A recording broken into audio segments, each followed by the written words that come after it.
अस्सलाम वालेकुम वरहमतुल्लाहि वबरकातुहू। ऐसा हो नहीं सकता कि हमारा पॉडकास्ट हो और कोई मसला ना हो, पर कोई मसले की बात नहीं है। दोबारा से इंट्रोडक्शन कराते हैं। तो फिर से आज वेंसडे को हमने एक दोबारा पॉडकास्ट रखा है। एक काफ़ी पब्लिक डिमांड के ऊपर, काफ़ी पब्लिक की रिक्वेस्ट के ऊपर और काफ़ी पब्लिक की रिक्वेस्ट के ऊपर हमने ये सेशन रखा है।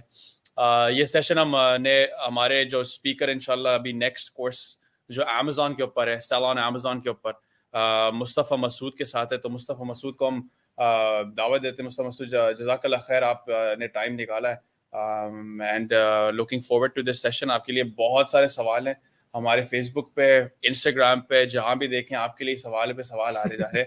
सो I think this session will be amazing. वालेकुम अस्सलाम, thank you, I am happy to be here. और अल-मदार इंस्टीट्यूट के लिए तो जान भी हाजिर है इंशाल्लाह। तो कोशिश करेंगे कि आप लोगों के जो भी सवाल हों उनका आप लोगों को सही जवाब मिल जाए। तो आप लोग के लिए ये इंटरैक्टिव सेशन हम बनाना चाहते हैं। तो जितने ज़्यादा आप लोग के क्वेश्चंस हो, आप लोग प्लीज़ क्वेश्चन भी करिएगा और हम भी जो है वो अपनी डिस्कशन करते रहेंगे, जिसके अंदर आप लोग को ज़्यादा से ज़्यादा लर्निंग की अपॉर्चुनिटी मिले। और अगर आप लोग फिर आगे इंटरेस्टेड हों तो फिर यू कैन फाइनली, जो हमारी वर्कशॉप है अमेज़न की, 2 दिन की वर्कशॉप है, क्योंकि ऑब्वियसली पॉडकास्ट में सारी चीज़ें कवर नहीं हो सकती, तो उसके अंदर we will be covering each and everything in detail. तो शायन आप पूछें कि क्या क्वेश्चंस आ रहे हैं और क्या आप लोगों ने सोच के ये टॉपिक जो है डिसाइड किया, and what was the interest जो आप लोगों को क्वेरीज आ रही थी। बिल्कुल। एक तो सबसे पहले सवाल ये आ रहा है कि मैं जो हूँ बिजनेस स्टूडेंट नहीं हूँ, मैं जो हूँ मैं कोई आर्ट्स का स्टूडेंट हूँ, मैं जो हूँ मैंने कोई फैशन डिजाइनिंग करा हुआ है, मैंने कोई मेडिसिन पढ़ा हुआ है, मैंने बिजनेस नहीं करा हुआ।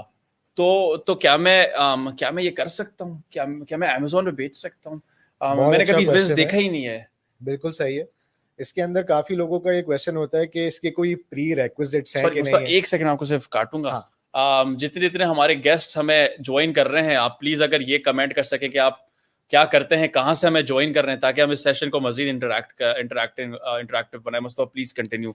Sorry ji, about that. No problem. तो ये काफ़ी एक कॉमन क्वेश्चन है कि क्या मैं एक बिजनेस स्टूडेंट हूँ या इंजीनियरिंग स्टूडेंट हूँ, या मैं स्टूडेंट नहीं हूँ, मैं या मैं ऑलरेडी, डॉक्टर हूँ, या मैं डॉक्टर लॉयर हूँ, हूँ, लॉयर हाँ, हूँ, मैं ऑलरेडी एक बिजनेस रन कर रहा हूँ या ऑलरेडी एक जॉब रन कर रहा हूँ। तो या क्या फिर ये भी इसके बड़ा क्वेश्चन आता है, मैं हाउस वाइफ हूँ, मैं कर सकती हूँ? एग्जैक्टली तो फीमेल्स के लिए भी क्वेश्चन है कि भाई is it the right thing for me, क्या मैं इसके अंदर जो है कोई अर्निंग की अपॉर्चुनिटी क्रिएट कर सकते हैं। तो इसके लिए पहला तो ये है कि कोई इसके अंदर डिग्री की आपको ज़रूरत नहीं है, कोई इसके अंदर प्री रिक्विजिट एज सच नहीं है कि आपको जो है वो ए लेवल्स करना ज़रूरी है या मैट्रिक पास होना ज़रूरी है या यूनिवर्सिटी ग्रेजुएट होना ज़रूरी है। इसके अंदर एक बेसिक रिक्वायरमेंट है, क्योंकि हम यूएसए, यूके, यूरोप और इन मार्केट्स के अंदर सेलिंग की बात करते हैं, when we talk about selling on Amazon, तो यू शुड जस्ट नो कि आपकी इंग्लिश अच्छी हो। तो अगर आप एक अच्छी इंग्लिश के अंदर कम्युनिकेशन कर सकते हैं, भले वो स्पोकन इंग्लिश भी इतनी अच्छी ना हो, अगर रिटन इंग्लिश भी अगर आपकी अच्छी है, तो दैट्स गुड इनफ कि आप जो है अमेज़न के ऊपर काम कर सकते हैं। और फिर आगे अगर आपने इसके अंदर फर्दर अपनी स्किल्स को एनहांस करना है, तो वही चीज़ें मैटर करती हैं, क्योंकि स्किल से ही सेलिंग होती है। तो इसके अंदर आपको कोई डिग्री, डिप्लोमा या कोई वो चीज़ नहीं चाहिए। इसके अंदर you just need to have those particular skills जो अमेज़न के ऊपर सेल होती हैं, स्टार्टिंग ऑफ विद कि उसके अंदर अच्छी अगर आपकी कम्युनिकेशन स्किल है, अच्छी अगर आपकी कंटेंट राइटिंग स्किल है, अगर आपकी अच्छी प्रोडक्ट हंटिंग स्किल है, फिर उसकी प्रोडक्ट सोर्सिंग स्किल है। फिर क्योंकि अमेज़न के ऊपर जो सेलिंग होती है, ये सर्विसेज की सेलिंग भी होती है और वो प्रोडक्ट्स की भी सेलिंग होती है। सर्विसेज इस सेंस के अंदर सेल होती हैं services that when you learn the skill then you sell your skills, और you basically sell your skills to an employer. या अगर आप वर्चुअल असिस्टेंट बन जाते हैं, लोग कहते हैं वीए क्या होता है, वीए इज बेसिकली कि आप वर्चुअली कहीं पे भी पूरी दुनिया में बैठ के अमेज़न के ऊपर काम कर रहे हैं फॉर अ पर्टिकुलर एम्प्लॉयर। तो वो आपके साथ जो है वो पार्टनरशिप मॉडल के ऊपर भी काम कर सकता है, सैलरी मॉडल के ऊपर भी काम कर सकता है, आर्ली या मंथली मॉडल के ऊपर भी काम कर सकता है। इसके अंदर डिफरेंट डिफरेंट एस्पेक्ट्स होते हैं। तो मुस्तफा, बेसिकली ये एक स्किल है जिसे हम किसी को भी सिखा सकते हैं, चाहे वो यहाँ पे जैसे काफ़ी कमेंट्स आए कि मैंने मास्टर्स इन इंग्लिश करा हुआ है, मैंने जो है मैंने फैशन डिज़ाइनिंग करी हुई है। तो ये हम स्किल किसी को भी सिखा सकते हैं, और चाहे वो अपना खुद का एक ब्रांड बनाए या फिर they work from for someone else. बिल्कुल, ये स्किल ईजिली सीखी जा सकती है, और इसके अंदर जो है डिफरेंट डिफरेंट स्किल्स की डिफरेंट डिफरेंट वेटेजेस हैं।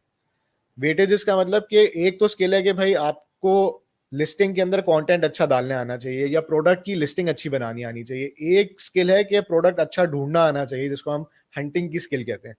तो जो डायनेमिक्स होते हैं उसके अंदर सॉफ्टवेयर्स क्या यूज हो रहे होते हैं अमेजोन के ऊपर, अच्छा, इस पे बड़ा उनकी सवाल आ रहा है प्रोडक्ट हंटिंग के ऊपर। प्रोडक्ट हंटिंग के ऊपर आते इसके काफी, ऊपर हम आते हैं, पर हाँ, क्योंकि basically product hunting decides the success और फेलियर ऑफ योर प्रोडक्ट। तो it's the most important thing when launching any product on Amazon. तो अगर आपकी प्रोडक्ट ही अच्छी हंट नहीं हुई हुई, अगर आपने उसके अंदर वो सॉफ्टवेयर सही तरह यूज नहीं किया, वो डेटा सही तरह गैदर नहीं किया, कंपटीशन बहुत ज्यादा था, या उसके अंदर जो है नीश जो है वो बहुत छोटी थी, डिमांड ही बहुत कम थी, तो ये सारे डिटर्मिनेंट्स होते हैं जिससे आपको पता चलता है कि प्रोडक्ट को करना चाहिए या नहीं करना चाहिए। अच्छा उस्ताद, दूसरा हमारा क्वेश्चन ये आ रहा है कि व्हाई अमेजोन, मतलब व्हाई नॉट समथिंग एल्स, कुछ और क्यों नहीं, अमेजोन ही क्यों? अमेजोन, वाई अमेजोन के बहुत सारे आंसर्स हैं, स्टार्टिंग ऑफ विद कि Amazon is the biggest market place in the world. US के अंदर 400 मिलियन कस्टमर्स हैं अमेजोन के ऊपर, जिसमें से Wow. 200 मिलियन कस्टमर्स ने प्राइम मेंबरशिप ली हुई होती है। अच्छा, और ये कस्टमर्स डेली आ रहे हैं, मंथली आ रहे हैं? दिस इज अपना जो अमेजोन का पर मंथ ट्रैफिक है, Wow. और पर मंथ जो उसका कस्टमर एक्विजिशन होती है वो 400 मिलियन सर्चेस भी होती हैं उसके ऊपर, और इतनी परचेजिंग भी लोग कर रहे होते हैं। और इसके अंदर एक इंसान 2 या 3 प्रोडक्ट्स भी परचेज कर सकता है। तो मंथली अगर 400 मिलियन कस्टमर्स परचेजिंग कर रहे हैं, तो अगर उसको मल्टीप्लाई बाय 3 मल्टीप्लाई बाय 4 कर लें, अगर एक बंदा एक से ज्यादा चीज खरीदता है महीने के अंदर, तो दैट इज द वॉल्यूम। तो दैट इज वाई जो सबसे बड़ी मार्केट प्लेस है वो अमेजोन है पूरी दुनिया की। एंड उसके बाद फिर जाके दूसरी मार्केट प्लेसेस आती हैं, जैसे we are very accustom to Daraz in Pakistan.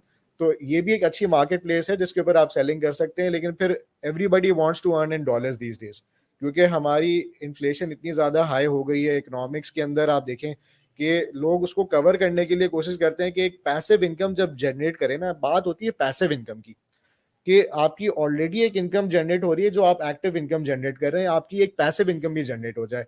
That is through another part time job और अनदर प्रोडक्ट सेलिंग। या तो आप खुद प्रोडक्ट सेल करें, या तो फिर इसके अंदर आप वर्चुअल असिस्टेंट बन जाएं, वीए बन जाएं, या you sell your hours and you basically work extra या ओवर टाइम, जो आप कह सकते हैं तो हमारे। बेसिकली या तो हम इसको फुल टाइम करें, या फिर इसको हमें एज अ साइड बिजनेस चलाएं। एग्जैक्टली, तो इट डिपेंड्स के what type of time you can give and what type of revenue you are getting. तो इनिशियली सब जो है इसको पैसिवली करते हैं, फिर आगे जाके बहुत एक्टिव हो जाते हैं, क्योंकि इनिशियली जो है आपको टाइम लगता है इसको अंडरस्टैंड करने के अंदर, और टाइम लगता है इसके अंदर सक्सेसफुल होने के अंदर।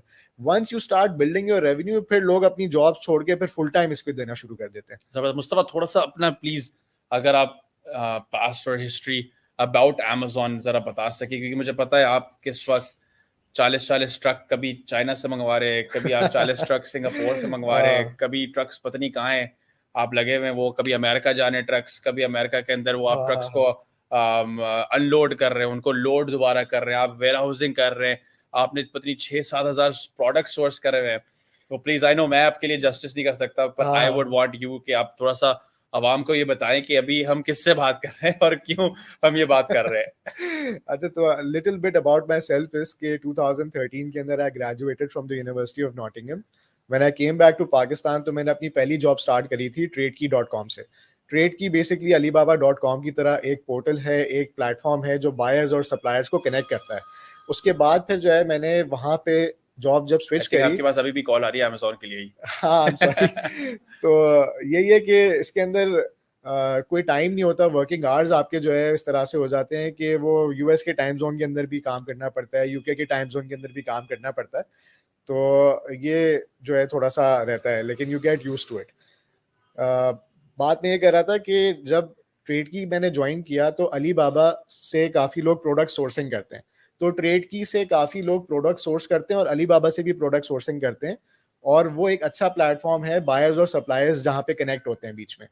लेकिन मैंने जो अपनी सेकंड जॉब स्टार्ट करी, that was basically in manufacturing concern, textile related company थी। और फिर जो मैंने अपना थर्ड जॉब स्विच करी, दैट वाज बेसिकली जो अमेजोन से, जहाँ से मैंने अपना मेजर एक्सपीरियंस सीखा। 2015-16 के अंदर I joined a company called utopia deals.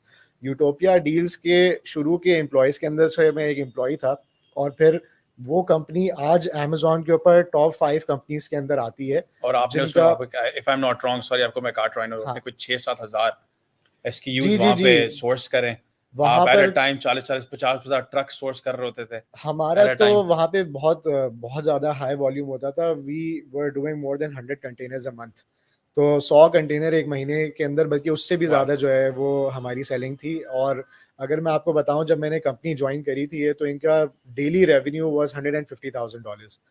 और जब मैंने ये company towards the end of my tenure, जब मैं यहाँ पे था, तो $700,000 अ डे हम लोग जो है कर रहे थे।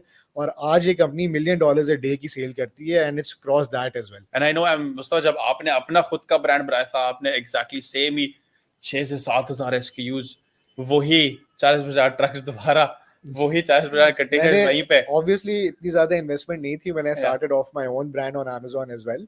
तो मैंने एक पार्टनरशिप के अंदर जो है अपना ब्रांड स्टार्ट किया था Amazon के ऊपर। एंड उसके अंदर जो है, जो एक्सपीरियंस मेरा था अपनी जॉब से भी, और जो मैंने दूसरों के लिए भी काम किया था, तो वहाँ से जो एक्सपीरियंस मुझे आया था, मैंने वहाँ से प्रोडक्ट जो है वही वाली कोशिश करी कि थोड़ी बहुत चेंजेस करके सोर्स करें। और क्योंकि मेरा बहुत ज़्यादा अच्छा एक्सपीरियंस रहा था, every 6 months I use to go to Canton fair.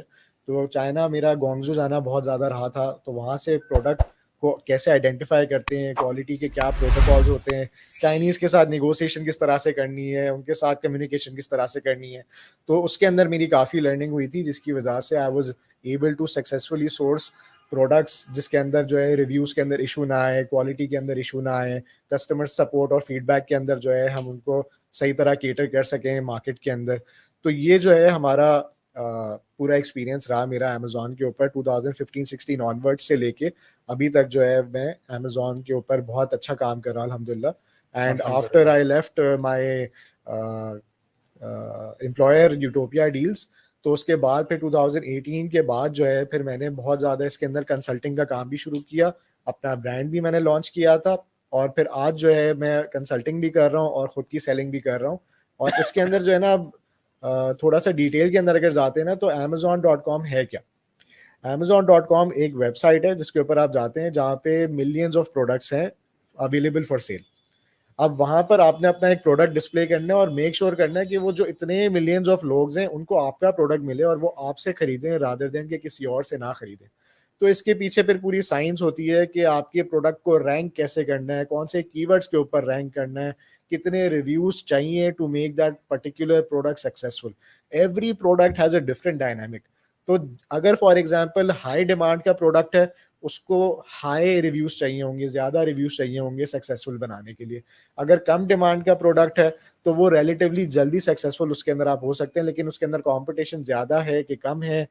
अगर नॉर्मली हाई डिमांड की प्रोडक्ट्स होती हैं, तो फिर उसको हाई कंपेटिटिव भी होती हैं, और लो डिमांड की प्रोडक्ट्स जो है नॉर्मली कम कंपेटिटिव होती हैं। तो ये जो प्रोडक्ट हंटिंग है, इसकी साइंस के अंदर बेसिकली आपको पता चलता है कि कौन सी हाई डिमांड की तरफ आप जा सकते हैं, उसके अंदर कंपटीशन अच्छा है, कम है, ज्यादा है, या लो डिमांड की तरफ जाना है। मुझे समझता है कि आप तो ये एक्सप्लेन करते रहेंगे पूरा का पूरा।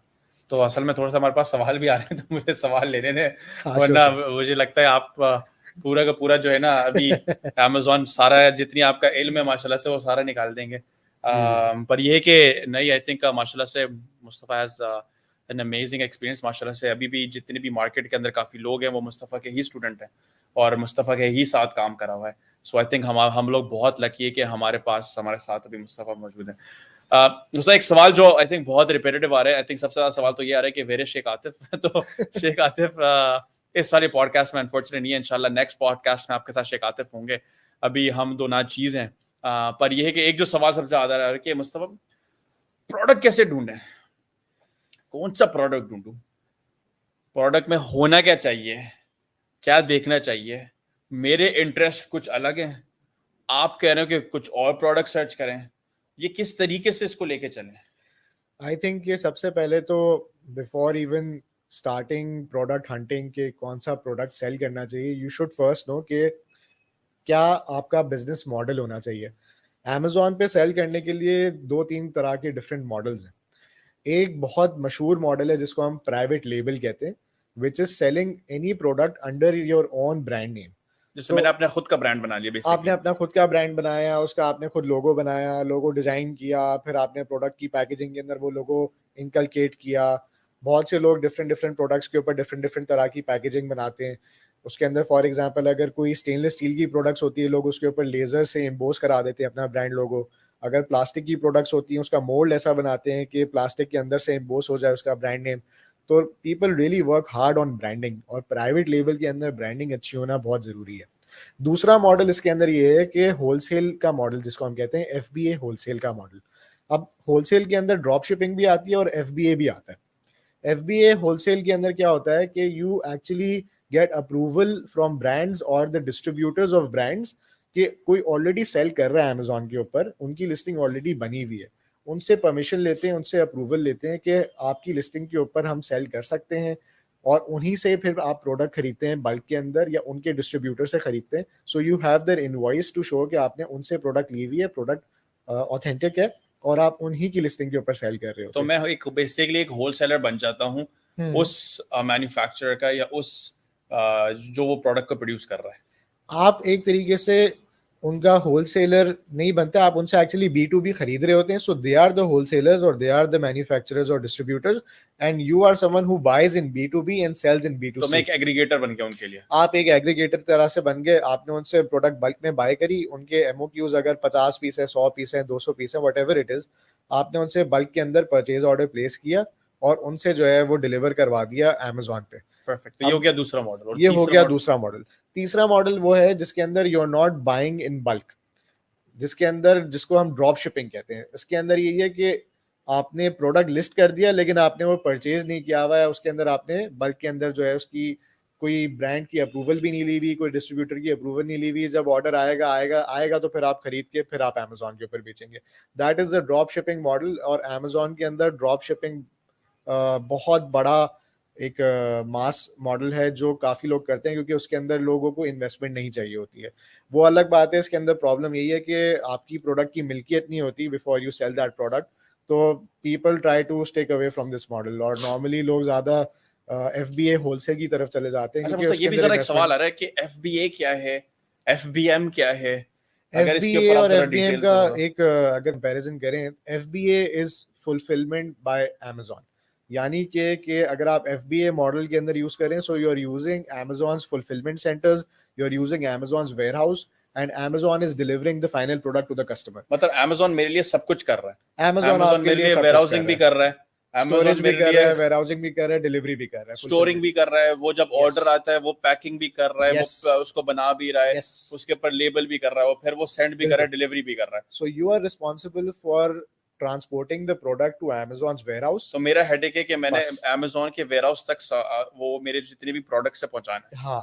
उसके बाद मेरा हेडेक मार्केटिंग का। Yeah, then you just make sure that you're getting enough visibility, enough marketing on your listing कि फिर उसकी sales को increase करें। तो आई थिंक आप रेकमेंड क्या करेंगे? I would recommend the FBA model obviously, क्योंकि FBA के अंदर आपका हेडेक नहीं होता कि आप जो है एक एक प्रोडक्ट फाइनल कस्टमर को डिलीवर करें। और इसके अंदर भी दो तरह की आसान नहीं है प्रोडक्ट्स ये हैं। पूरी की पूरी पैकेजिंग करना, फिर अपने एक 3PL service Oh, provider yes. से लॉजिस्टिक सर्विसेज लेना, फिर उसको वो एक फर्स्ट माइल करना, सेकंड माइल करना, स्टोर हाँ, करना, हाँ, हाँ। वेयर हाउस करना, बहुत उसको headache डिलीवर है। करना, लास्ट माइल तक पहुंचाना। आई थिंक यही इसी में बंदा फिर रह हाँ, जाएगा। इसके अंदर काफी लोग कहते हैं कि FBM जो है कभी कभार बेटर होता है फुलफिलमेंट बाय मर्चेंट, यानी कि अगर आप खुद डिलीवर करें फाइनल कस्टमर को, वो बेटर कुछ सर्कमस्टांसेस के अंदर होता है। जैसे वो बेटर तब है अगर फॉर एग्जांपल आपकी बहुत हाई वैल्यू की आइटम है। जैसे लोग जो लेदर जैकेट्स बेचते हैं वो FBM मॉडल के ऊपर बेचते हैं। लेदर जैकेट्स जो है वो मोर देन $100 उसकी सेलिंग प्राइस होती है। तो अगर उसके अंदर जो डिलीवरी की प्राइस भी $20, $25, $30 लग जाती है तो उसके अंदर एडजस्ट हो जाती है, एब्जॉर्ब हो जाती है कॉस्ट उसकी। लेकिन अगर आप जो है कोई भी प्रोडक्ट जो $50 $40 से कम सेलिंग प्राइस का अगर सेल कर रहे होते हैं तो FBA ज्यादा बेहतर मॉडल बनता है। इसके अंदर फिर दो और क्लासिफिकेशंस आ जाती हैं, over size product and standard size product. अगर आपका प्रोडक्ट स्टैंडर्ड साइज है तो FBA की फीस जो है, जो डिलीवरी कॉस्ट होगी, वो बहुत ज़्यादा ऑप्टिमाइज होगी, बहुत ज़्यादा कम होगी। और नॉर्मली अगर आप खुद उसकी डिलीवरी करने के लिए जाएंगे UPS के थ्रू, FedEx के थ्रू, DHL के थ्रू, तो वो आपको एक्सपेंसिव पड़ेगा। बिल्कुल, आई थिंक इनक्रेडिबली कॉस्टली हो जाएगी, बहुत ज़्यादा कॉस्ट। तो स्टैंडर्ड यूनिट साइज का इकोनॉमिक्स के ऊपर प्रोडक्ट आना ना, ही मुश्किल हो जाएगा। एग्जैक्टली। तो स्टैंडर्ड साइज का अगर प्रोडक्ट है ना तो फिर FBA रेकमेंडेड है। और अगर ओवर साइज का प्रोडक्ट है तो उसके अंदर फिर आप अपनी सेल्फ फुलफिलमेंट के अंदर जा सकते हैं। ओवर साइज प्रोडक्ट के अंदर देयर इज अ चांस कि आपकी फुलफिलमेंट की कॉस्ट एफबीए की फुलफिलमेंट की कॉस्ट से कम हो। लेकिन as far as standard size है और अगर हाई वैल्यू नहीं है, लाइक $100 से ज़्यादा सेलिंग प्राइस हो जैसे लेदर जैकेट है, तो फिर आपको ये रेकमेंड करेंगे कि आप एफबीए करें। और अगर हाई वैल्यू आइटम है तो फिर एफबीएम का भी कोई ना कोई आप निकाल सकते हैं। तो अमेजोन, तो मुस्तफा अगर मैंने डिसाइड कर लिया कि प्राइवेट लेबल मैंने करना है, सही है। मैं एफबीए पे जा रहा हूँ, अब Okay. What's next? किस तरीके से मैं प्रोडक्ट को ढूंढूं, कौन क्या ढूंढूं, किस तरीके मेरे तो अब प्रोडक्ट हंटिंग स्टार्ट अब होती है। प्रोडक्ट हंट स्टार्ट हो गया ना, हाँ वो सवाल पे सवाल आ रहे हैं, सर हाँ, प्रोडक्ट हंटिंग, सर प्रोडक्ट अभी hunting, product sir hunting drop start shop, होती है वंस सब यू प्रोडक्ट हंटिंग। डिसाइड कि सही है मैंने प्राइवेट लेबल करना है, मैंने अपना प्रोडक्ट एफबीए के और थ्रू आपका बेचना है। रेकमेंडेड यही है कि प्राइवेट लेबल आपने करवाना है या फिर? देखिए रेकमेंडेड तो सारी चीजें, मतलब कि मॉडल तो अमेजोन का सारे मॉडल्स ही अच्छे हैं, लेकिन recommendation it depends on your investment. सही है, मेरी मिल्कियत कितनी है, मेरी मेरे में कितनी एग्जैक्टली। ताकत है इन्वेस्ट तो करने के लिए। Private label is the most expensive investment. वाह। सही है, क्योंकि प्राइवेट लेबल डेवलप करने के अंदर जो हम एक टर्म यूज करते हैं बर्निंग ब्लीडिंग, तो ये काफी यूज होते हैं कि आपको एक पैसे जो है वो मार्केटिंग की कॉस्ट के लिए अलग करने पड़ते हैं। शुरू के अंदर पैसा बहाना पड़ता है और खून निकालना पड़ता है कि जाके जो है आपकी प्रोडक्ट रैंक करे, उसकी डिमांड क्रिएट हो, फिर जाके उसके ऊपर प्रॉफिट टेकिंग होती है। It's a long term approach but it requires a lot of money. तो प्राइवेट लेबल नॉर्मली यूएसए के अंदर अगर आप किसी से पूछें तो कोई कहेगा कि मिनिमम $30,000-40,000 की आपके पास इन्वेस्टमेंट होनी चाहिए अगर आप प्राइवेट लेबल यूएसए में लॉन्च करते हैं, जिसको हम कहते हैं कि प्रॉपर जो प्राइवेट लेबल लॉन्च होती है, जिसको प्रॉपर पीएल कहते हैं, वो यूएसए की मार्केट में होता है। अगर इसके अंदर लोग कहते हैं कि भाई हम यूके या कनाडा या ऑस्ट्रेलिया या दुबई के अमेजोन की मार्केट प्लेस में करते हैं, which is normally what people call a micro PL. तो माइक्रो पीएल के अंदर आपको इन्वेस्टमेंट कम चाहिए होती है, क्योंकि आपको फिर इतनी ज्यादा क्वांटिटी ऑर्डर नहीं करनी पड़ती, इतनी ज्यादा बर्निंग या ब्लीडिंग नहीं होती माइक्रो पीएल के अंदर, क्योंकि उन मार्केट प्लेसेस में कंपटीशन रिलेटिवली कम है। सबसे ज्यादा हाई कंपटीशन और हाई डिमांड की मार्केट प्लेस यूएसए। तो प्राइवेट लेबल आपको सूट करेगा if you have the investment and if you have the heart to take the hit, क्योंकि इसके अंदर हिट लगती है। शुरू के 3 महीने 6 महीने आपको पैसे बहाने पड़ते हैं। You have to get good reviews, you have to do over marketing, you have to create a product and a demand जो लास्ट करे, फिर आगे जाके फिर आहिस्ता आहिस्ता आप सेलिंग प्राइस बढ़ा के प्रॉफिट टेकिंग कर सकते हैं। शुरू में बहुत कम पेनिट्रेटिव प्राइसिंग के ऊपर लॉन्च करना पड़ता है। फिर आपको देखना पड़ता है कि आपने अपनी ब्रांड की प्लेसमेंट करनी कहाँ है। Do you want to create a high scale brand, mid tier brand और अ लो स्केल ब्रांड? क्या आपने सस्ता बेचना है, मीडियम रेंज में बेचना है, या बहुत हाई एक्सपेंसिव ब्रांड डिजाइनर वाला कुछ क्रिएट करना है? अब उसके अंदर भी फिर डिपेंड करता है बजट के ऊपर। एक्सपेंसिव चीज बेचने के लिए मार्केटिंग बजट ज्यादा लगता है, सस्ती चीज बेचने के लिए मार्केटिंग बजट कम लगता है। सस्ती चीज जल्दी बिक जाती है, महंगी चीज टाइम लगा के बिकती है। तो ये प्रोडक्ट हंटिंग के सारे एस्पेक्ट्स हैं which we need to consider before coming into private label. अच्छा, पर सवाल ये आ रहा है कि इतनी सारी कंपटीशन है, इतना सब कुछ चल रहा है, तो कौन सा प्रोडक्ट चूज करें जब कंपटीशन हर चीज में है, चाहे वो सस्ती चीज हो चाहे वो महंगी चीज हो? हाँ, किस चीज को कैसे चूज करें? देखिए कंपटीशन तो अभी इतना ज़्यादा इंक्रीज हो चुका है अमेजोन के ऊपर, स्पेशली यूएसए की मार्केट के अंदर, कि शायद ही कोई ऐसा प्रोडक्ट एग्जिस्ट करता हो जो लोगों ने हंट नहीं किया हुआ हो, या जो लोग निकाल के नहीं सेल कर रहे हो। सेलर आपको ऑलमोस्ट हर प्रोडक्ट का जो है मिल जाता है अमेजोन के ऊपर, और उसी चीज़ को, उसी डेटा को, उसी सॉफ्टवेयर के थ्रू हम लोग जो है वो डेटा एक्सट्रैक्ट करके वही इंफॉर्मेशन को यूज़ करके देख रहे होते हैं कि ये प्रोडक्ट जो दूसरे ने लॉन्च किया हुआ है वो उसके अंदर कुछ कर पा रहा है कि नहीं, अगर मैं करता हूं तो मैं कर पाऊंगा कि नहीं कर पाऊंगा। तो अमेजोन के जो सॉफ्टवेयर्स हैं, मैं कुछ सॉफ्टवेयर्स के नाम बता देता हूँ। एक जंगल स्काउट बहुत मशहूर सॉफ्टवेयर है, वायरल लॉन्च बहुत मशहूर सॉफ्टवेयर है, मर्चेंट वर्ड्स बहुत मशहूर सॉफ्टवेयर है। तो ये सॉफ्टवेयर के थ्रू हमें पता चल जाता है कि एक पर्टिकुलर सेलर कितना बेच रहा है महीने का in terms of quantity and dollar amount.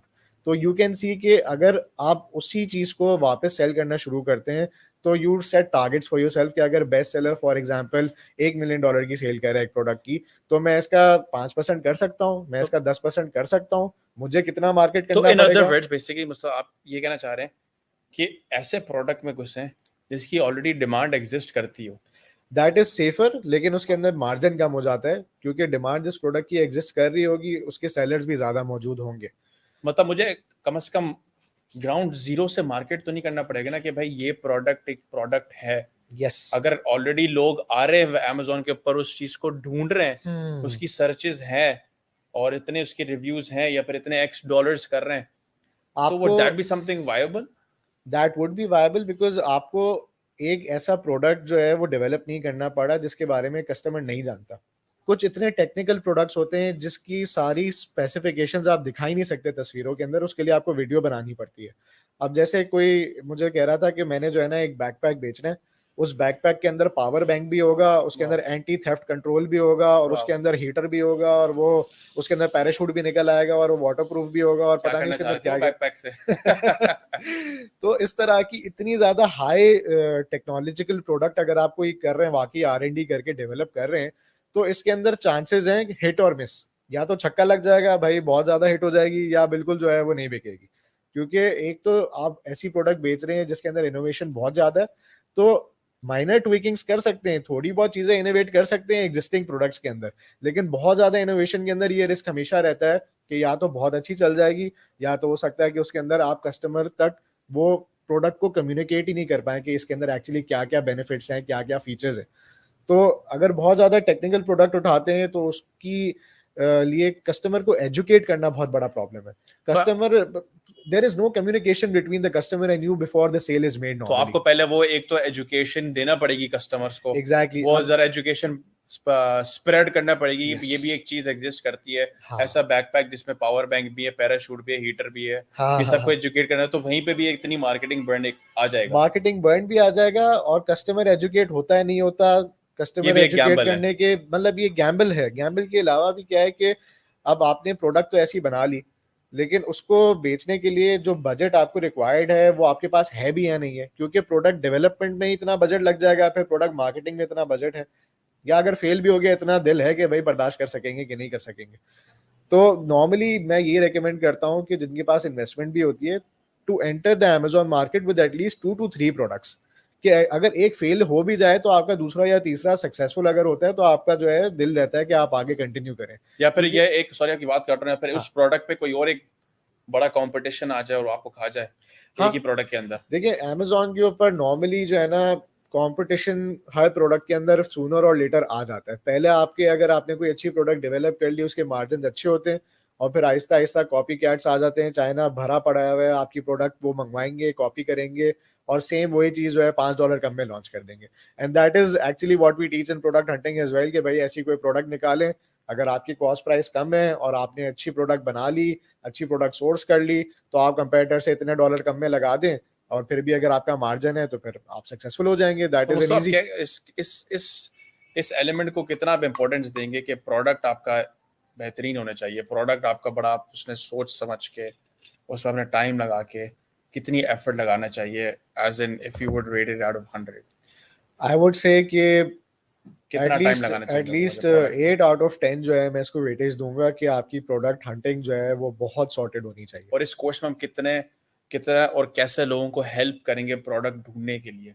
हम कहते हैं यही एक कोर है। आई नो काफी लोग कह रहे हैं सर ये बेसिक है, पर ये बेसिक ही जब तक आपका सही नहीं होगा, आपका हाँ आपका इंफ्रास्ट्रक्चर ही सही नहीं होगा, आपका बेस ही सही नहीं होगा, तो आप आगे जाके क्या कर लेंगे? बिल्कुल ऐसा ही है दैट प्रोडक्ट हंटिंग के अंदर क्या क्या टूल्स यूज होते हैं, क्या क्या क्राइटेरियाज होते हैं, क्योंकि हर किसी का अपना एक क्राइटेरिया है कि भाई उसके अंदर बेस्ट सेलर्स रैंक कितना होना चाहिए, उसके अंदर रिव्यूज कितने होने चाहिए, गिव अवेज कितने करने पड़ेंगे, उसके अंदर जो है बजट कितना रिक्वायर्ड होगा, उसके अंदर जो है कॉम्पिटिटर से कितना सस्ता बेचना चाहिए। तो ये जो क्राइटेरियाज हैं, हम इसके अंदर आपको रूल ऑफ थंब बता देंगे, these are the things to avoid and these are the things to do to make you as safe as possible. अच्छा, मजे की बात ये है कि जो क्राइटेरियाज मार्केट में लोग बता रहे हैं वो आपने ही बनाए हुए हैं हाँ, ज्यादातर। लेकिन यही है कि क्राइटेरियाज जो है ना, अब उसके अंदर लोग फिर चेंज भी करते रहते हैं ना, क्योंकि डायनामिक्स चेंज होते रहती हैं। अमेजोन के एल्गोरिथम्स और डायनामिक्स इतनी जल्दी चेंज हो रही हैं कि उसके अंदर क्राइटेरियाज भी चेंज होते रहते हैं। तो you have to be updated with the latest criteria, कि अभी आजकल जो है ज़्यादा जो रिसेंट लॉन्च हुई है किसी स्टूडेंट की, तो उसके अंदर उसको फेलियर हुआ है, तो वो क्राइटेरिया फिर हमने देखना पड़ेगा, रिविजिट करना पड़ेगा, क्योंकि criterias then are again only criteria. जब आप एक्चुअली लॉन्च कर रहे हैं उस वक्त कंपटीशन ज्यादा आ गया, उस वक्त डायनामिक्स चेंज हो गई, उस वक्त फ्रेट रेट चेंज हो गया। आजकल पूरी अमेजोन की मार्केट के अंदर एक यही परेशानी है कि भाई कंटेनर के रेट बढ़ गए, एलसीएल के रेट बढ़ गए, फ्रेट के रेट बहुत ज्यादा हो गए। अभी ये भी एक चाइनीज न्यू मसला ईयर है कि था, चाइना एलसीएल, बंद था, हाँ चाइना से सप्लाई नहीं आ रही। बिल्कुल। अब चाइना वापस शुरू हो गया तो वापस कंटेनर के रेट ऊपर चले गए। चाइना से सोर्स करना चाहिए कि पाकिस्तान से करना चाहिए? मुझे कोई बंदा मिला, उसने वियतनाम से प्रोडक्ट सोर्स करी है, बहुत अच्छी प्रोडक्ट सोर्स करी है। तो we need to think out of the box and see where you can save cost and also where you can get good quality products, और उस पर्टिकुलर नीश की प्रोडक्ट है। और कॉस्ट के अंदर भी कितनी सारी चीजें आती होंगी मतलब जो हम लोग नहीं देखते हैं। जैसे बहुत सी मिसाल के तौर पर चीजें उस दिन लोग एक, इग्नोर कर देते हैं जैसे कॉस्टिंग आप के मुझे अंदर। बता रहे थे कि डेमरेजेस इतने लग जाते हैं। अब डेमरेजेस किसी को यस समझाना कि कैसे डेमरेज क्यों लग सकता है, कैसे लग सकता है, उससे बचना कैसे है, तो ये यस सारी चीजें आप इस कोर्स के अंदर आउटलाइन करेंगे। जो लोग बहुत ही क्विकली इस चीज के ऊपर या तो बात भी नहीं करते या तो हाँ किसी को समझाते नहीं, फिर वो जब पहुंचता है सामान अमेरिका जाके फिर वो फंस जाते हैं। फिर बिल्कुल उनको ऐसा ही सौ है। सौ डॉलर डेली डेमरेज भी लग रहा है, सौ हाँ डॉलर उनको पता नहीं क्या क्या लग रहा है, फिर बोलते हैं सर ये तो आपने बताया तक नहीं। ये एक बड़ी कॉमन प्रॉब्लम है कि जो प्रॉपर नॉलेज जो है उसके अंदर कोई भी एलिमेंट मिसिंग नहीं हो सकता। बहुत से लोग क्या करते हैं कि सेलिंग प्राइस के अंदर जो अपनी कॉस्टिंग सेट कर रहे होते हैं, वो सैंपल की कॉस्ट छोड़ देते हैं, या अगर लोगो डिजाइन की कॉस्ट है वो छोड़ देते हैं, या अगर उन्होंने कोई एडिशनल पैकेजिंग बनाई है तो उसकी कॉस्ट लेना भूल जाते वाह, हैं। तो इसका मतलब आप पूरी के पूरा कॉस्ट के मतलब आप कॉस्टिंग भी सिखाएंगे लोगों को। यस ये एक बहुत कॉस्टिंग। वीक एलिमेंट होता है लोगों का कि वो यस कॉस्टिंग के अंदर सिर्फ एक वो ये डाल देते हैं कि भाई मेरे मुझे इतने का पड़ा है, मैंने इतने का भेज दिया, फिर बिल्कुल, बोलते हैं ये मेरा मार्जिन है। क्योंकि इसके अंदर प्रॉब्लम ये है कि प्रोडक्ट हंटिंग के बाद जो सबसे ज्यादा इंपॉर्टेंट चीज है दैट इज प्रोडक्ट सोर्सिंग। और प्रोडक्ट सोर्सिंग के अंदर कॉस्टिंग का एलिमेंट जो है उसकी बहुत ज्यादा वेटेज है। और उसके अंदर you need to make sure कि अगर आपने ज्यादा इन्वेस्टमेंट करी है तो फिर उसके अंदर आप इंस्पेक्शन सर्विसेज भी हायर करें, थर्ड पार्टी इंस्पेक्शन भी करें। और थर्ड पार्टी इंस्पेक्शन के थ्रू आपको पता चल जाए कि प्रोडक्ट डिफेक्ट रेशियो कितना है, उसकी एक्सेप्टेबिलिटी कितनी है, माइनर और मेजर डिफेक्ट्स कितने हैं। और इसके ऊपर लोग नॉर्मली पैसे बचाते हैं, इंस्पेक्शन नहीं करवाते। और फिर वो प्रोडक्ट जब लॉन्च होती है तो फिर पता चला कि भाई सप्लायर ने जब सैंपल भेजा था बड़ा अच्छा था, जब प्रोडक्शन भेजी तो उसके अंदर जो है कोई उसने क्वालिटी के अंदर चीजें जो है मिस आउट कर दी, फिर बुरे रिव्यूज आ गए। तो एज लॉन्ग एज रिव्यूज अच्छे हैं ना तो कुछ ना कुछ बात बन सकती है। अगर रिव्यू खराब हो गए ना तो फिर इसके अंदर टोटल फेलियर, टोटल लॉस के ऊपर भी जा सकते हैं। क्योंकि Amazon की ब्यूटी क्या है, no barriers to entry, no barriers to exit unless और until you are dealing with a gated product. अगर आपका जेनेरिक प्रोडक्ट है जो Amazon के ऊपर रिस्ट्रिक्टेड प्रोडक्ट्स के अंदर नहीं आता, कोई बैरियर्स टू एंट्री या एग्जिट नहीं है। बैरियर्स टू एग्जिट ना होना बहुत अच्छी चीज है कि अगर मैंने अपने पैसे बाहर निकालने, मैं कभी भी अपनी प्राइस कम करके थोड़ी बहुत मार्केटिंग बर्न करके हल्के फुल्के लॉस के अंदर बाहर आ सकता हूँ। लेकिन अगर मेरे प्रोडक्ट के अंदर रिव्यूज अच्छे, अगर रिव्यूज खराब हो गए तो फिर तो मैं फंस गया। फिर तो मैं चाहे जितनी भी मार्केटिंग कर लूँ, जितनी भी मैं उसके ऊपर मेहनत कर लूँ, बुरे रिव्यूज वाला प्रोडक्ट मैं भी नहीं खरीदूंगा, आप भी नहीं खरीदेंगे। तो रिव्यूज एक बहुत ही इंटेग्रल पार्ट है Amazon का। यस ये काफी एक सवाल है सर, ये फेक रिव्यूज होते हैं सर, फेक रिव्यूज लोग खरीद लेते हैं, क्या यस हमें खरीदने चाहिए? पहली बात तो ये एथिकल एक तो सवाल है। दूसरा बिल्कुल। ये कि अगर मेरे पास रिव्यूज ना हो तो फिर मैं किस तरीके से वो रिव्यूज लेके आऊं कि मेरा प्रोडक्ट उस रैंकिंग लेवल में हायर होना स्टार्ट हो, मेरे प्रोडक्ट रैंकिंग के अंदर ऊंचा होना स्टार्ट हो।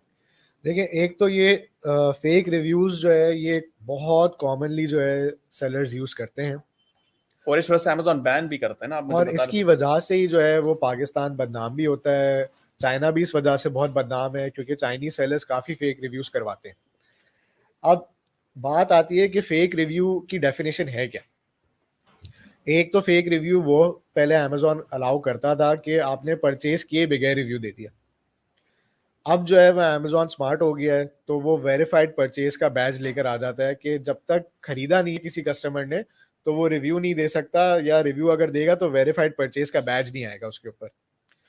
तो अगर आप प्रोडक्ट की सेलिंग कर रहे हैं और उसके अंदर आपने प्रॉक्सी मार्केटिंग करवाई है, प्रॉक्सी मार्केटिंग इज कि अगर आप गिव अवे कर रहे हैं अपने प्रोडक्ट को in exchange for an honest review, तो there is nothing wrong with that क्योंकि you are asking for an honest review. उसके अंदर आपको अच्छा रिव्यू भी आ सकता है, बुरा रिव्यू भी आ सकता है। अब ये रिव्यूअर के ऊपर है कि अगर फॉर एग्जांपल उसको अच्छा नहीं लगा तो उसने फिर बोल दिया यार मुझे अच्छा नहीं लगा, मैं रिव्यू नहीं दे रहा, कि एटलीस्ट आपकी लिस्टिंग खराब ना हो। लेकिन अगर अच्छा लगे तो फिर वो रिव्यू दे सकता है। तो there is a difference between giveaways, proxy marketing, genuine reviews and fake reviews. तो आप जेन्युइन रिव्यूज ले सकते हैं और अमेजोन के खुद के अपने प्रोग्राम्स हैं। जैसे अमेजोन का एक वाइन प्रोग्राम है VINE, उसके अंदर जो है आप अप टू 30 रिव्यूज ले सकते हैं अपनी प्रोडक्ट के ऊपर, अगर आपका ब्रांड रजिस्टर्ड है in that particular market place जहाँ पे आप सेल कर रहे हैं। तो अगर आपका ब्रांड ट्रेडमार्क है तो आप अमेजोन के प्रोग्राम के थ्रू 30 गिव अवेज करके 30 रिव्यूज ले सकते हैं, और अगर नहीं है तो फिर you have to do your own giveaways through proxy marketing और थ्रू अदर प्लेसेस। जैसे इसके अंदर काफी कम्युनिटीज भी बन गई हैं, फेसबुक पे ग्रुप्स भी बन गए हैं, तो लोग जाके वहाँ पे अपने प्रोडक्ट को फ्लोट करते हैं और कहते हैं कि भाई इसके ऊपर कोई रिव्यूअर है, कोई रिव्यू दे दे। तो इस तरह से अगर आपके शुरू के अंदर आपने रिव्यू खरीद भी लिए और फिर भी अगर आपकी प्रोडक्ट की क्वालिटी खराब आई है, तो उसके कुछ महीनों बाद बुरे रिव्यूज आ जाएंगे और आपके अच्छे वाले रिव्यूज का इफेक्ट खत्म हो जाएगा। तो लॉन्ग टर्म के अंदर you are bound to fail अगर आपकी प्रोडक्ट के अंदर क्वालिटी के इश्यूज हैं। आप रिव्यू शुरू में ले भी लेंगे, फेक भी ले लेंगे, तब भी आपको सक्सेस लॉन्ग टर्म नहीं मिलेगी। शॉर्ट टर्म के अंदर शायद आप अपनी चीजों को बचा लें, लेकिन आगे जाके जो है ये प्रॉब्लम आएगी। अच्छा सर, सवाल ये एक और आ रहा है कि सर बेसिक मार्जिन कितना होना चाहिए मेरे प्रोडक्ट के ऊपर? नॉर्मली प्राइवेट लेबल प्रोडक्ट के ऊपर लोग कहते हैं कि 30 to 40% ग्रॉस मार्जिन होना चाहिए। 30 to 40% अगर ग्रॉस मार्जिन होगा तो उसके अंदर इतनी कैपेबिलिटी होती है कि वो मार्केटिंग की हिट को एब्जॉर्ब कर सके। बिल्कुल, क्योंकि ये एक कोई सा भी प्राइवेट लेबल हो या कोई भी ब्रांड हो, आपके पास इतना मार्जिन होना चाहिए कि आप जो मार्केटिंग लगाएं यस, वो बर्दाश्त कर सकें। बिल्कुल। अगर 10 से 11% मार्जिन हो तो आप कैसे मार्केटिंग बर्दाश्त करेंगे? हाँ, क्योंकि नॉर्मली यही है कि शुरू के अंदर तो मार्केटिंग आपकी 100% भी हो सकती है, क्योंकि इनिशियली जब जीरो रिव्यूज होते हैं आपके, तब आपकी मार्केटिंग कॉस्ट ज्यादा होती है। जब आपके रिव्यूज आना शुरू हो जाते हैं फिर आपकी मार्केटिंग कॉस्ट आहिस्ता आहिस्ता कम होना शुरू हो जाती है। तो इनिशियली आपका 30 to 40% अगर मार्जिन होगा तो जो है वो आप उसको एब्जॉर्ब कर सकेंगे, वरना फिर आप मार्केटिंग में लॉस कर रहे होंगे और फिर आपकी प्रोडक्ट को प्रॉफिट में आने में टाइम ज़्यादा लगेगा। तो अगर आपकी प्रोडक्ट को आप चाहते हैं कम टाइम लगे प्रॉफिट में आने में, तो ऑब्वियसली आपके हाई मार्जिन होने चाहिए। अगर आपको बहुत हाई डिमांड की प्रोडक्ट है, बहुत ज़्यादा कंपेटिटिव प्रोडक्ट है, तो उसमें मार्जिन कम होंगे और उसको प्रॉफिट में आने में भी टाइम ज़्यादा लगेगा। तो मुस्तक ये तो हो गया, मेरा प्रोडक्ट मैंने ढूंढ लिया, ऐसा प्रोडक्ट जो आपने सारे अभी क्राइटेरियाज डिस्क्राइब करें कि मेरा मार्जिन भी 40%, 30 से 40% होने चाहिए, ऐसा प्रोडक्ट जिसकी ऑलरेडी लोग डिमांड कर रहे हो, ये नहीं कि मुझे वहां पे जाके एक मार्केट एजुकेट करना हो। अब आप लोगों को सोर्सिंग भी करना सिखाएंगे, क्योंकि ये बहुत, आई थिंक ये एक और बहुत बड़ा मेजर हर्डल है, और एक मेजर, आई थिंक अगर आपने इस चैलेंज को भी क्रॉस कर लिया तो फिर आपका एक और, आई थिंक, बहुत एडेड एडवांटेज है। बिल्कुल ऐसा ही है। बहुत दफ़ा ऐसा भी होता है कि प्रोडक्ट हंटिंग के सारे क्राइटेरियाज जो हैं वो फुलफिल हो जाते हैं, और जब प्रोडक्ट सोर्सिंग की बारी आती है तो लोग उस प्राइस के अंदर प्रोडक्ट सोर्स नहीं कर पाते। तो मार्जिन की वजह से जो है वहाँ पे आपका टाइम लग जाता है प्रॉफिट में आने में। या अगर वो प्रोडक्ट्स अच्छी सोर्स कर भी लेते हैं, अच्छी मार्जिन में सोर्स कर लेते हैं, तो क्वालिटी टेस्टिंग के प्रोटोकॉल्स लोगों को नहीं आते। तो उसके अंदर फिर वो इंस्पेक्शन में अगर पैसे बचा लेते हैं, नहीं करवाते, तो वहाँ पर फर्दर हिट लग जाती है। तो प्रोडक्ट सोर्सिंग भी एक आर्ट है, एक स्किल है, और प्रोडक्ट हंटिंग के बाद सबसे इम्पोर्टेंट चीज़ जो है वो फिर प्रोडक्ट सोर्सिंग, उसकी रिवर्स कॉस्टिंग, फिर उसके अंदर लास्ट स्टेज पे फिर आ जाती है उसको सेल करना, उसकी मार्केटिंग करना, उसकी पीपीसी करना, और फिर उसकी सारी चीज़ों को उस तरह से रन करना। देखो, हम तो यहाँ पे भी लोग हमेशा पूछते हैं कि यार इसकी सोर्स बता दो, हाँ यार सोर्स से कनेक्ट करा दो, हाँ ताकि या तो मेरी कॉस्ट कम हो जाए या फिर मुझे एक अच्छा क्वालिटी की मेयार की चीज़ मिल जाए। तो सोर्स आई थिंक बहुत इंपॉर्टेंट है। तो आप ये सारे टूल्स सिखाएंगे लोगों को कि किस तरीके से वो सारी क्वालिटी मेंटेन करनी है, कैसे वो सप्लायर्स चूज करने हैं जिनके ऑलरेडी एक क्वालिटी चेक हुए हुए होते हैं। तो ये सारी चीजें आप हमारे बिल्कुल। ये हम अटेंडीज लोग को देंगे। 100% प्रोडक्ट सोर्सिंग के वाओ। ऊपर जो हमारी वर्कशॉप है, ये सारे टॉपिक्स को कवर करेगी कि क्या प्रोडक्ट सोर्सिंग के एसओपीज होते हैं, कि प्रोडक्ट सोर्सिंग के लिए क्या क्या एक तो प्लेटफॉर्म्स हैं, अलीबाबा के अलावा भी क्या प्लेटफॉर्म्स हैं, और क्या इसके अंदर हम लोग प्रोडक्ट सोर्सिंग के अंदर चाइना के एजेंट्स को भी यूज़ कर सकते हैं। उसके अंदर है हमारे पास अगर अपने कोई कॉन्टैक्ट्स हैं तो वो भी हम आपको बताएंगे। और उसके अंदर फिर फाइनली प्रोडक्ट को चेक कैसे करना है कि उसकी क्वालिटी के क्या प्रोटोकॉल्स हैं, और उसके अंदर रिव्यूज़ जो है वो कैसे अच्छे लिए जा सकते हैं, या उसके अंदर माइनर ट्विकिंग्स क्या की जाती हैं, क्योंकि ये जो प्रोडक्ट डिज़ाइन है ये भी प्रोडक्ट सोर्सिंग का एलिमेंट है। जो प्रोडक्ट की पैकेजिंग डिज़ाइन है ये भी प्रोडक्ट सोर्सिंग का एलिमेंट है। तो you need to make sure कि अगर आप प्राइवेट लेबल कर रहे हैं तो उसकी सोर्सिंग के वक्त ही उसकी ब्रांडिंग किस तरह से होनी है, उसकी जो है पैकेजिंग किस तरह से होनी है, और फिर फाइनली उसको जो आप लॉजिस्टिक्स वगैरह उसकी कॉस्ट इंक्लूड करने के बाद फिर टोटल सोर्स प्राइस क्या है, उसके अंदर एलडीपी क्या है, लैंडेड ड्यूटी पेड प्राइस क्या है, डीडीपी क्या है, डिलीवर्ड ड्यूटी पेड प्राइस क्या है, अमेजोन तक पहुंचाने के बाद क्या उसकी पर प्रोडक्ट पर यूनिट क्या कॉस्ट आई। तो ये सारी चीज़ें कैलकुलेट करने के बाद आप अपने ग्रॉस मार्जिन और नेट मार्जिन कैलकुलेट करते हैं। अगर यहाँ पर कोई भी कॉस्ट आपने मिस कर दी तो आपको लग रहा होगा कि आपका तो 30-40% मार्जिन है, पता चला eight the end of the day तो 15% था, अब मार्केटिंग के बाद कुछ बच नहीं रहा। तो इसलिए जो है प्रोडक्ट सोर्सिंग बहुत केयरफुली की जाती है। प्रोडक्ट हंटिंग ज़्यादा इंपॉर्टेंट है लेकिन प्रोडक्ट सोर्सिंग भी इक्वली इंपॉर्टेंट है, both go hand in hand. अगर अच्छी प्रोडक्ट सोर्स कर ली और हंट सही नहीं की थी तब भी फेलियर है, अगर प्रोडक्ट अच्छी हंट कर ली लेकिन सोर्स सही नहीं हुई तब भी फेलियर है। अच्छा मुस्तक, यहाँ पे ना काफ़ी लोग ऐसे हैं जिनका बिजनेस का बैकग्राउंड नहीं है, और वो लोग ये कोर्स अटेंड करना चाह रहे हैं, तो ये आप कैलकुलेशंस उनको सिखाएंगे कि किस तरीके से मैंने ये कैलकुलेट करना है कि मेरे रॉ मटेरियल कितने का पड़ा, मुझे फिर ब्रांडिंग कितने का पड़ा, फिर मेरे सोर्स के कितनी का पड़ा, मुझे इंस्पेक्शन कितनी की पड़ी, मुझे एलडीपी कितनी की पड़ी, मेरी ड्यूटी कैसे कैलकुलेट करी, सारी चीज़ें आप इनको सिखाएंगे? बिल्कुल, ये सारी चीज़ें हमारे कोर्स के वाह। अंदर जो है ऑलरेडी इंक्लूडेड है। And we will also tell you कि क्या टेक्निकल बिजनेस टर्म्स है, जैसे मैंने कहा ना कि एफओबी प्राइस क्या है, सीएनएफ प्राइस क्या है, सीआईएफ प्राइस क्या है, डीडीपी प्राइस क्या है, एलडीपी प्राइस क्या है।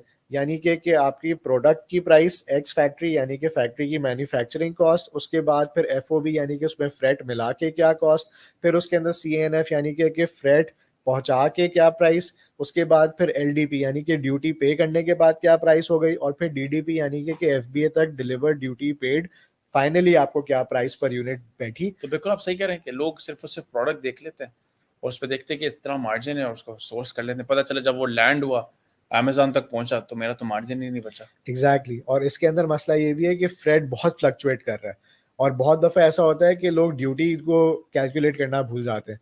ऑब्वियसली अगर कोई चीज़ जा रही है उसके ऊपर ड्यूटी तो लगेगी। तो अब ये डिपेंड करता है कि कौन से कोरियर के थ्रू भिजवा रहे हैं। कुछ कोरियर्स के अंदर ड्यूटी शामिल होती है और कुछ विदाउट ड्यूटी होते हैं।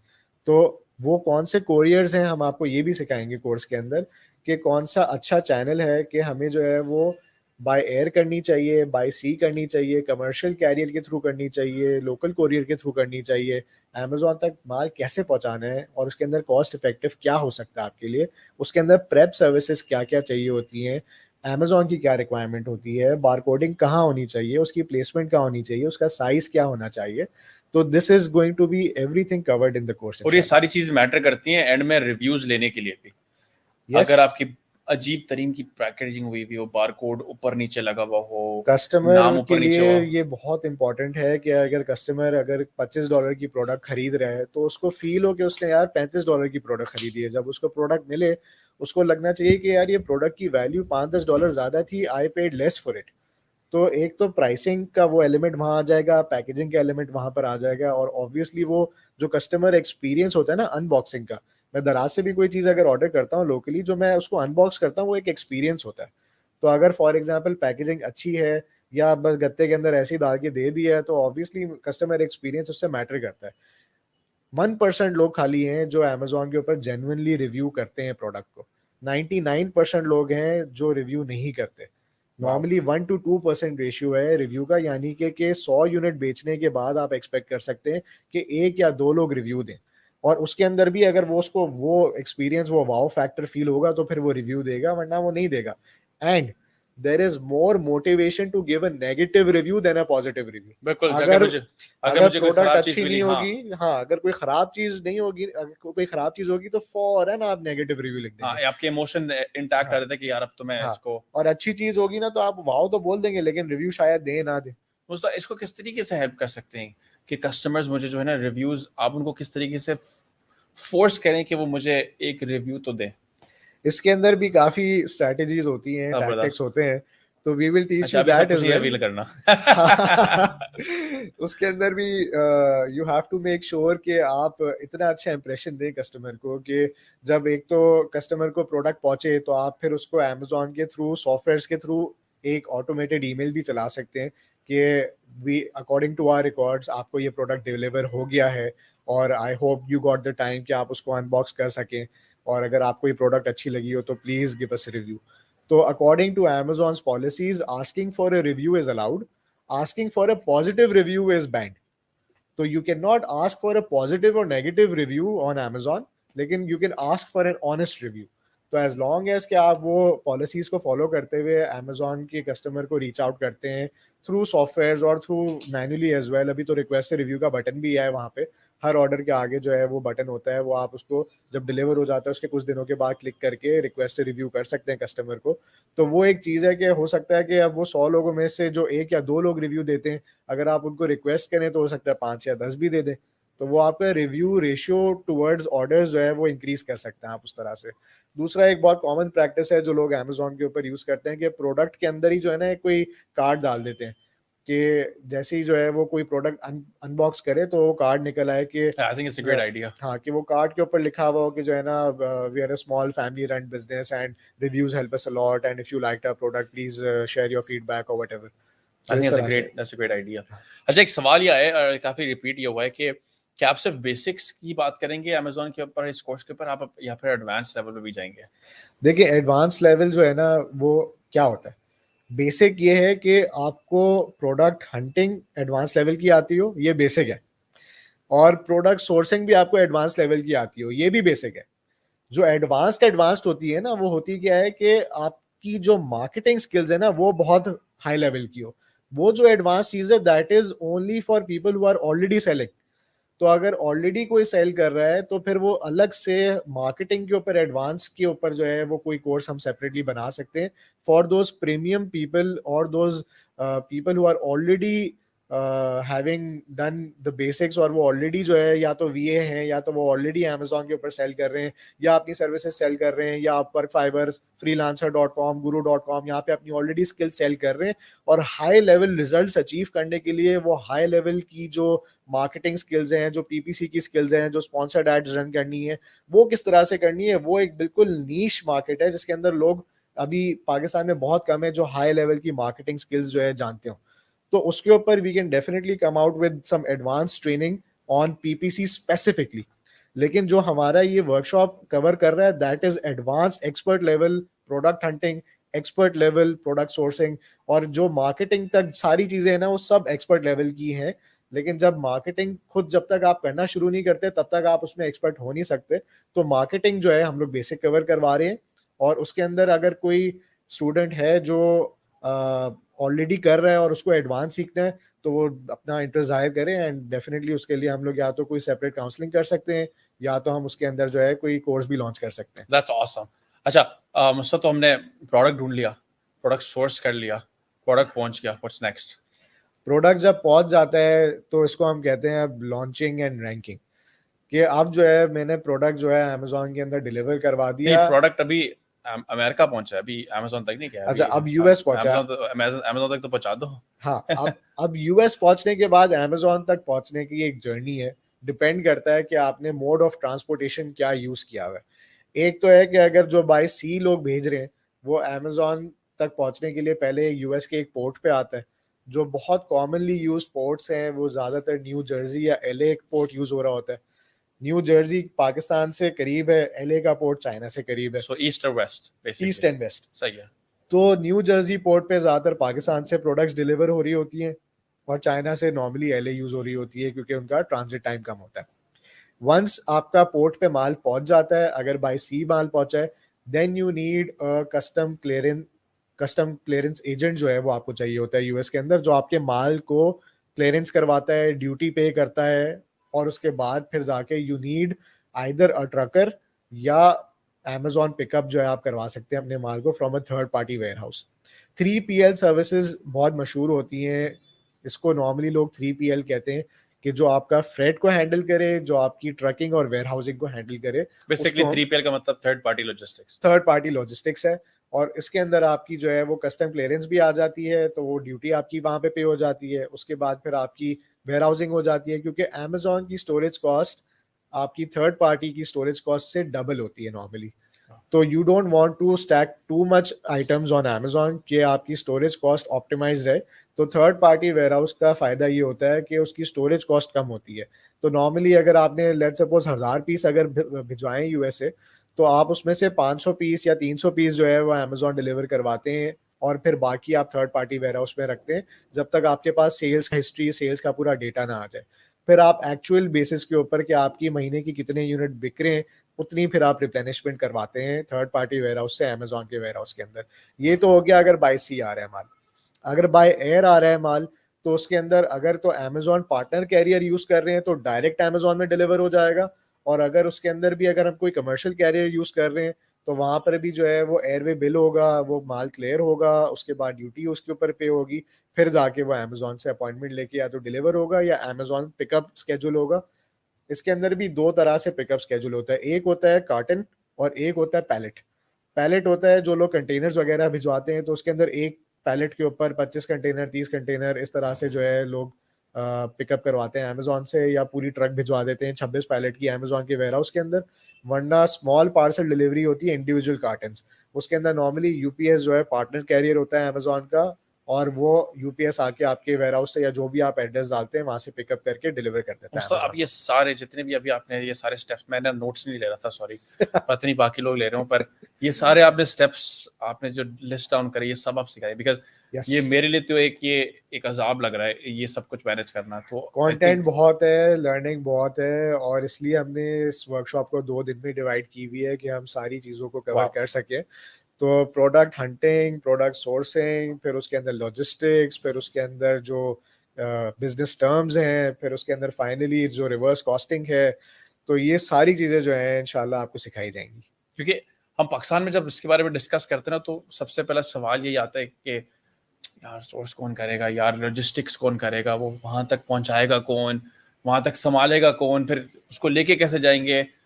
If you are covering this in just this course, I think यही एक बहुत बड़ी एक लर्निंग है। बिल्कुल। वाह। अच्छा मुस्ता, एक और सवाल ये था कि अगर मेरे पास इन्वेस्टमेंट इतनी बड़ी ना हो तो फिर मैं क्या करूं? देखिए इसके अंदर बहुत क्वेश्चंस वीए के ऊपर भी आ रहे हैं। आई वुड से कि अगर आपके पास इन्वेस्टमेंट नहीं है तो आप जो है वीए बन सकते हैं। वर्चुअल असिस्टेंट वीए का फुल फॉर्म है, and it just means that आप वर्चुअली जो है किसी का काम कर रहे हैं घर पे बैठ के, या अगर आपके पास कोई ऑफिस स्पेस है या शेयर्ड ऑफिस स्पेस का आजकल बड़ा कॉन्सेप्ट है, तो वहाँ पर बैठ के आप किसी क्लाइंट के लिए काम कर रहे हैं जो अमेजोन के ऊपर सेल कर रहा है। तो अगर आपको स्किल्स आती होंगी तो आप अपने लिए काम कर सकते हैं या आप क्लाइंट के लिए काम कर सकते हैं। तो सबसे पहली चीज़ है स्किल्स को एक्वायर करना। तो once you acquire those skills, then you can work either for yourself if you have the investment to launch your own product, या तो आप उसके अंदर जो है अपनी सर्विसेज को मार्केट कर सकते हैं। And then we we also tell you कि कौन से प्लेटफॉर्म्स पे आप अपनी सर्विसेज को मार्केट कर सकते हैं। जैसे मैंने अभी मेंशन किया था कि fiverr.com है, upwork.com है, freelancer.com है, ये प्लेटफॉर्म्स हैं जहाँ पर आप अपनी स्किल्स को लिस्ट कर सकते हैं, अपनी प्रोफाइल बना सकते हैं, and you can reach out to people who are looking for services related to Amazon. तो वहाँ पे आप सर्च कर सकते हैं, जॉब्स पोस्ट हुई भी होती हैं, फिर you reach out to people, you send them a good proposal.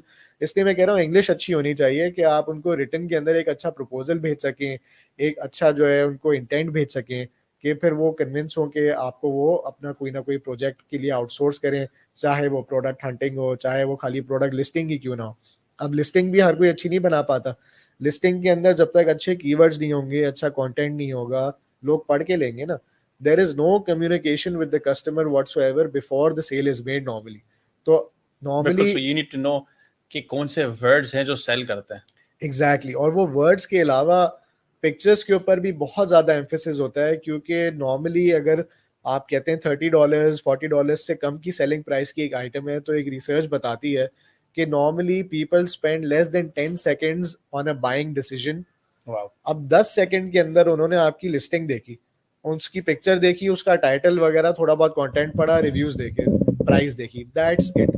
10 second के अंदर वो इम्पल्स परचेज डिसीजन होता है अगर आपकी सेलिंग प्राइस $50 से कम है। नॉर्मली अगर 50 या ऊपर प्राइस होती है तो एक्चुअली लोग टाइम देते हैं, सोचते हैं 30-40 सेकंड देंगे आपको और फिर वो डिसीजन लेंगे कि खरीदना कि नहीं खरीदना। वरना 10 सेकंड होते हैं और 10 सेकंड के अंदर वो डिसीजन हो जाता है, ऐड टू कार्ट होके चेकआउट हो जाता है, या तो फिर जो है वो ऐड टू कार्ट नहीं होता और वो किसी और कंपेटिटर के पास चले जाते हैं वही प्रोडक्ट को खरीदने। तो कहानी फिर वही हुई कि किस तरीके से आपने या तो अपने लिए या किसी क्लाइंट के लिए उस प्रोडक्ट को पहले पेज पे लेके आना, उस प्रोडक्ट को किस तरीके से ब्यूटिफाई करना कि वो एक लिस्टिंग कन्वर्ट हो, उस प्रोडक्ट के किस तरीके से अल्फाज को किस तरीके से लिस्ट करना है। अच्छा, सवाल इतने आ रहे हैं ना प्रोडक्ट सोर्सिंग और प्रोडक्ट ढूंढने और सप्लायर के ऊपर, मुझे लग रहा है आपको ना इसी के ऊपर एक और कोर्स करना पड़ेगा। हाँ, तो basically the objective of this podcast is कि जो लोगों के सवाल हैं वो सवाल करें, एंड फिर we try to cater to all those questions के आगे जाके जो है अगर आप लोगों को इंटरेस्ट हो तो आप लोग फिर वर्कशॉप ज्वाइन कर सकें। तो वर्चुअल असिस्टेंट जो है is a start if you don't have the investment, और स्किल्स आप अक्वायर करेंगे तो वो आपके काम नहीं आएंगी तो किसी और के काम आ जाएंगी, लेकिन स्किल्स अक्वायर करेंगे तो फिर आगे कहीं बात बनेगी। अच्छा, सवाल ये आया एक और ये काफी दफा है, मिनिमम इन्वेस्टमेंट अमेजोन के ऊपर कितना होना चाहिए? अमेजोन के ऊपर अगर FBA होलसेल का बिजनेस स्टार्ट कर रहे हैं तो $5,000 to $8,000 is a good investment to start off with, क्योंकि उसके अंदर आपकी इन्वेस्टमेंट कम है, आपका खुद का ब्रांड नहीं है, आपका प्राइवेट लेबल नहीं है, आप किसी और ब्रांड से अप्रूवल लेंगे, उनकी लिस्टिंग के ऊपर बेचेंगे, तो उनके MOQ के ऊपर डिपेंड करता है। हो सकता है कि $3-4 हज़ार के अंदर भी आप FBA होलसेल का बिजनेस स्टार्ट कर सकें, क्योंकि अगर फॉर एग्जाम्पल किसी का MOQ 100 पीस है और अगर वो कहता है कि भाई मेरी $10 की प्रोडक्ट है, तो आपने उसके 100 पीस खरीदने $10 के हिसाब से, यानी कि आपकी $1,000 की इन्वेस्टमेंट है। फिर उसकी जो लॉजिस्टिक्स होगी अमेजोन तक पहुंचाने की, उसके अंदर आपकी $200-300 अगर लग भी जाते हैं एडिशनल, तो that is the investment that you are looking for. और नॉर्मली FBA होलसेल के अंदर मिनिमम 10-15% मार्जिन होता है। और जहां पे फिर आप आ जाते हैं प्राइवेट लेबल के अंदर, वहां पे यू नीड 30-40% मार्जिन, बिकॉज उसके अंदर आपका वो ग्रॉस मार्जिन है, उसके अंदर मार्केटिंग लगेगी। FBA होलसेल के अंदर मार्केटिंग नहीं लगती, इसलिए आपका 10-15% मार्जिन भी आपका नेट होता है। लेकिन प्राइवेट लेबल के अंदर you need a lot of investment, specially in the US market. तो $30,000-40,000 की इन्वेस्टमेंट नॉर्मली चाहिए होती है USA के अंदर लॉन्च करने के लिए। लेकिन US के अलावा अगर आप UK और दूसरी शहर देख रहे हैं तो $15,000 to $20,000 के अंदर भी लोग लॉन्चेस कर लेते हैं। अच्छा, ये भी सवाल है मुस्तफा काफी कि amazon.ca पे करना है या amazon.com पे करना है या amazon.eu पे करना है, where? This will also determine from your investment कि .com अगर हाई इन्वेस्टमेंट है .com में ही जाएं, मज़ा भी आएगा, सेल भी ज़्यादा होगी, वॉल्यूम भी ज़्यादा है, डिमांड भी ज़्यादा है। लेकिन अगर आपके पास इन्वेस्टमेंट कम है तो फिर आप कम कंपेटिटिव नीशेस में जा सकते हैं जहाँ पे डिमांड भी कम है, सप्लाई भी कम है, तो कंपटीशन भी कम है कनाडा के अंदर, ऑस्ट्रेलिया के अंदर, और जैसे UAE के मार्केट काफ़ी लोग एक्सप्लोर करते हैं, UAE के अंदर भी अच्छी सेलिंग हो रही है, तो वहां पर फिर आप जा सकते हैं। प्राइवेट लेवल वहां पे कम पैसों में लॉन्च हो जाता है। अच्छा मुझे ये भी एक जरा सवाल आता है कि ये आई थिंक ये बड़ा एक इंटरेस्टिंग सवाल है कि अगर मैंने कोई प्रोडक्ट लॉन्च करा, मेरे पे कोई केस कर देता है उस प्रोडक्ट के ऊपर कि भाई ये तो तुमने मुझे कॉपी करा है, मेरा प्रोडक्ट को कॉपी करा है, तो फिर क्या करूँ? देखिए, ये प्रोडक्ट हंटिंग में ही कवर होता है, क्योंकि ये बहुत ज़रूरी है कि अगर आप कोई प्रोडक्ट लॉन्च कर रहे हैं उससे पहले यू शुड नो। क्योंकि मैं तो $5-10 लगा दिए ना। हाँ, एग्जैक्टली, तो मैं तो 5-10 $5-10 हज़ार लगा डॉलर दिए, बिल्कुल। 5-10 हज़ार डॉलर लगाने से पहले आपने डिटरमिन करना है कि जो आप प्रोडक्ट लॉन्च करने के लिए जा रहे तो हैं उसके लिए पेटेंट कैसे फाइल करना है, या वो, पेटेंट हाँ, है ऑलरेडी फाइल है कि नहीं? वो ऑलरेडी जो लोग सेल कर रहे हैं उनका ट्रेडमार्क, उनका कॉपीराइट, उनका पेटेंट, उनकी इन्फ्रिंजमेंट तो नहीं हो रही।